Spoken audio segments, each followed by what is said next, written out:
এই মুহূর্তে চাকুরি প্রার্থীদের জন্য বড় সুখবর এবং এই সুখবর নিয়ে এসেছে টেসলা। কর্মী নিয়োগের ঘোষণা ইতিমধ্যে টেসলার পক্ষ থেকে দিয়ে দেওয়া হয়েছে। তবে কি সত্যি দেশের যারা চাকুরি প্রার্থীরা রয়েছে তাদের ভাগ্যের চাকা এই মুহূর্তে ঘুরতে চলেছে?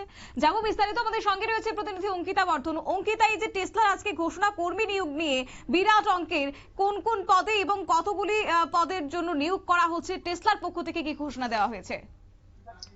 দেখো, বহুদিন যাবতই কিন্তু একটা জল্পনা কল্পনা ছিল যে ভারতে সে কোম্পানি হতে চলেছে এবং এই কোম্পানি যেন খুব দ্রুত করা হয়, তার পরিকল্পনাও যেন খুব দ্রুত নেওয়া হয়, তার দাবিও বহুদিন যাবত উঠেছিল।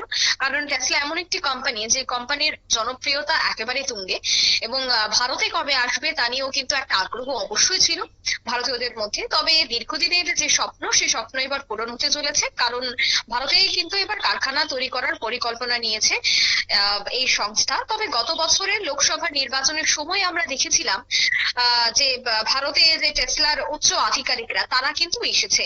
আসার পর কিভাবে কারখানা তৈরি করা হবে এবং কারা কারা থাকবে এই প্রতিনিধি দলে এবং কোন জায়গায় সেই কারখানা তৈরি করা হবে, সমস্তটা বিষয় নিয়ে কিন্তু আলোচনা হয়। এবং আলোচনার পর সবটা জানা সম্ভব তখন ছিল না, কারণ তারা সরকারি ভাবে কোনো কিছুই জানায়নি। তবে ইতিমধ্যেই কিন্তু সবটা বিষয় স্পষ্ট হচ্ছে। দেখো, নির্বাচন চলাকালীন যখন মোদী এবং মার্কস সাক্ষাৎ হয়, তখন শোনা যাচ্ছিল যে হয়তোবা খুব দ্রুতই ভারতে এই কারখানা তৈরি হবে। তবে শেষ পর্যন্ত আসেনি টেসলার কোনো কর্তা, তার বদলে দেখা গেছে তিনি পাড়ি দিয়েছিলেন চীনে। আর সেই বিষয়টি নিয়ে জল্পনা শুরু হয়েছিল, তাহলে কি ভারতে বিনিয়োগের কোনো ধরনের আগ্রহ নেই টেসলার? তবে কারণ যেহেতু সরকারি ভাবে কোনো ধরনের বিজ্ঞপ্তি জারি করা হয়নি, তবে সেই আশঙ্কা যে একেবারে অমূলক তা আবারও উঠে এসেছে। মোদীর সঙ্গে মার্কসের যে বৈঠক, সেই বৈঠক মাত্র কয়েকদিন পরেই ভারতে বিনিয়োগ করতে কিন্তু এবার চলেছে টেসলা। এবং লিঙ্কডিনের যে বিজ্ঞাপন, সেই লিঙ্কডইনের বিজ্ঞাপনে ইভি প্রস্তুতকারী সংস্থার তরফ থেকে এই মুহূর্তে জানিয়ে দেওয়া হয়েছে যে দিল্লি এবং মুম্বাইয়ে মোট 13টি পদে আপাতত নিয়োগ করা হবে। এছাড়া যে সার্ভিস টেকনিশিয়ান রয়েছে এবং অ্যাডভাইজারি যে পদগুলি রয়েছে, সেই পদগুলিতে দিল্লিতে নিয়োগ চলবে। এছাড়া কাস্টমার এক্সচেঞ্জ ম্যানেজার এবং যে ডেলিভারি অপারেশন স্পেশালিস্ট আছে, সেই স্পেশালিস্ট তো এবার নিয়োগ হবে। কোথায় হবে? তা হচ্ছে মুম্বাই। আরেকটা বিষয় সাথে তোমাকে জানিয়ে রাখি, 2023 সালের কথা। 2023 সালেও আমেরিকা সফরে গিয়েছিলেন এবং মার্কের সাথে দেখাও করেছিলেন মোদী, এবং সেই বৈঠকের পর মার্ক জানিয়েও দিয়েছিলেন যে তাদের সংস্থা টেসলা তারা ভারতের সাথে বিনিয়োগ করতে আগ্রহী। কিন্তু যখন টেসলা ভারতে আসার একটা কথা ছিল এবং তিনি যখন আসেননি, তারপর কিন্তু সেই স্বপ্নটা যেন এক প্রকার চুরমাচুর হয়ে যায়।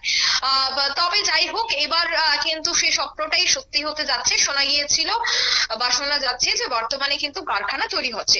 তবে 2023 সালের প্রসঙ্গটা যেহেতু আমি আনলাম, তাই সেক্ষেত্রে আরো একটা বিষয় অবশ্যই যোগ করতে হয় যে কারখানা তৈরি হলেও ভারতে বছরে 5 লক্ষ যে বৈদ্যুতিক গাড়ি তৈরি করা হবে, সেই বিষয়টা নিয়েও নাকি কথাবার্তা শুরু হয়েছিল।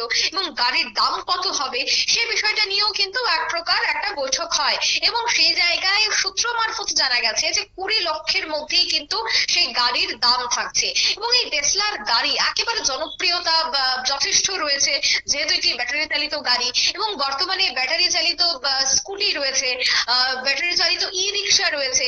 তবে আগামী দিনে যদি ব্যাটারি চালিত গাড়ি আসে, তবে সেক্ষেত্রে অনেকটা পেট্রোল ডিজেলের জন্য যে টাকা প্রত্যেক মাসে খরচ করতে হয়, সেই টাকা খরচ করতে হবে না। তাই বৈদ্যুতিকরণের দিকে কিন্তু প্রত্যেকেরই নজর ছিল, এবং টেসলা যদি ভারতে আসে সেক্ষেত্রে অনেকটাই লাভবান হবেন যারা গাড়ি চালান। তাই সেক্ষেত্রে এবার যদি এই সিদ্ধান্ত গ্রহণ করা হয়, তবে তো আগামী দিনে অবশ্যই লাভবান হবেন ভারতীয়রা।